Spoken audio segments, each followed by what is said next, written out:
नमस्कार, मैं डॉक्टर संदीप झा। मैं एक लिवर डिजीज स्पेशलिस्ट और लिवर ट्रांसप्लांट सर्जन हूँ और मैं बतौर कंसल्टेंट काम करता हूँ मणिपाल हॉस्पिटल, जो कि द्वारका, दिल्ली में है। मेरे 11 साल के एक्सपीरियंस में मैंने हज़ारों क्रॉनिक लिवर डिजीज और सिरोसिस के पेशेंट के साथ इंटरेक्ट किया है और मुझे 500 से ज़्यादा लिविंग डोनर लिवर ट्रांसप्लांट का एक्सपीरियंस है। इतने सालों में मुझे ये रियलाइज़ हुआ है कि बहुत सारे मरीज़ अपना एंडोस्कोपी अवॉइड करना चाहते हैं या एंडोस्कोपी नहीं कराना चाहते हैं, क्योंकि वो इस एंडोस्कोपी की महत्व नहीं समझते हैं और वो नहीं जानते हैं कि इस एंडोस्कोपी से एक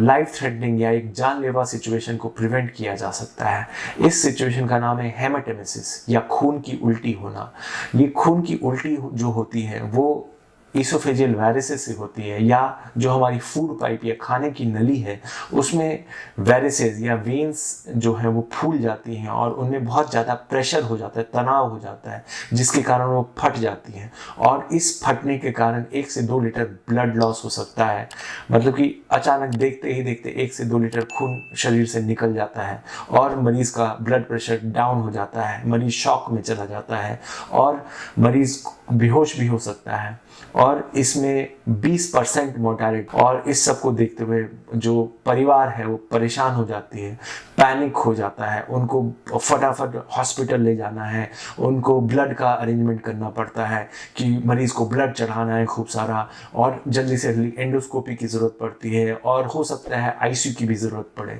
क्योंकि ऐसे मरीज़ों को हैंडल करने के लिए कम से कम अस्पताल में एंडोस्कोपी होना चाहिए, ब्लड बैंक होना चाहिए और आईसीयू अवेलेबल होना चाहिए, जो कि अनफॉर्चुनेटली दुर्भाग्यवश हर जगह अवेलेबल नहीं होता है। तो अगर आप एक टाइमली एंडोस्कोपी करा लेते हैं तो ये सारी सिचुएशन से आपको सफ़र नहीं करना पड़ेगा या एक जानलेवा सिचुएशन को आप अवॉइड कर सकते हैं अगर आप एक टाइमली एंडोस्कोपी करा लेते हैं। और एंडोस्कोपी एक बहुत बड़ी चीज़ नहीं है, एक सिंपल प्रोसीजर है, 15 से 20 मिनट लगता है इस प्रोसीजर को करने में। और एक कैमरा है, एक दूरबीन है जो हम मुंह के द्वारा अंदर डालते हैं और जिसमें फूड पाइप है या जो ईसोफेगस है या खाने की नली है उसमें जो ये नसें होती हैं उसको हम आइडेंटिफाई करते हैं, या कभी कभी ये नसें स्टमक में भी हो सकती है जिनको हम आइडेंटिफाई करते हैं या देख के कंफर्म करते हैं। और अगर ये नसें फूली हुई हैं और ब्लीडिंग का रिस्क है तो हम उनमें एक प्रोसीजर करते हैं जिसको बैंडिंग कहते हैं। जो इस बैंडिंग से क्या होता है कि ये नसें ख़त्म हो जाती हैं और ये ब्लीडिंग का रिस्क बहुत कम हो जाता है।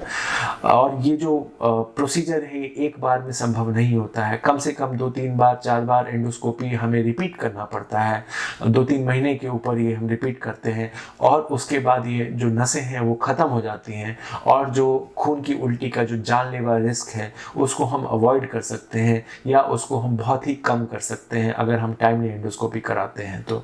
और ये जो मौका है ये हमें पेशेंट को कुछ मेडिकेशन या कुछ दवाइयों पे शुरू कर पाए जो कि ये जानलेवा सिचुएशन को कम कर सकता है, या खून की उल्टी का जो सिचुएशन है, मौत की संभावना है, उसको काफ़ी कम कर सकता है अगर इस टैबलेट को टाइमली शुरू कर दिया गया। लेकिन ईसोफेजियल वायरसेस को जानने के लिए, आइडेंटिफाई करने के लिए हमें एक टाइमली एंडोस्कोपी कराना ज़रूरी है। और